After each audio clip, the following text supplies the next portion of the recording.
तुमच्याबरोबर पण कधी असं होतं का, की तुम्ही अशा पदार्थाच्या शोधात असता, की ना संध्याकाळच्या छोट्या भुकेसाठी एकतर तो पदार्थ झटपट बनायला पाहिजे आणि तो पदार्थ चटपटीत पाहिजे, गरमागरम पाहिजे. होय, तसंच माझ्या बाबतीत सुद्धा होतं म्हणूनच मी हा पदार्थ करायला घेतलाय.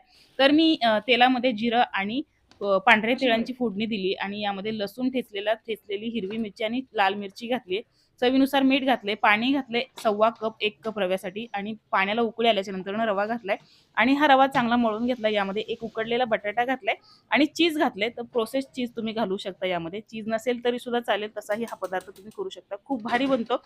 आतून याला मस्त जाळी येते आणि वरतून छान कुरकुरीत, खुसखुशीत बनतो. तर आहे ना, याचा असं लंबाकृती आकार करून घेतलेत आणि याच्यावरती कॉर्नफ्लॉवर भुरभुरून याला असं कट करून घेतले. या बाईट्स मी बनवून घेतल्यात.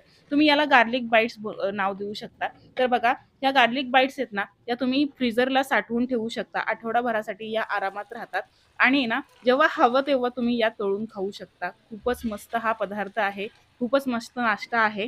तर आहे ना, बाजारात बघा मकेन्स मिळतात, तर मकेन्सपेक्षा सुद्धा भारी हा नाश्ता बनतो आणि मकेन्स कितीतरी दिवसाचे असतात, तर हा पदार्थ काय वाईट आहे. चला मग बनवा आणि चॅनलला सबस्क्राईब करायला विसरू नका.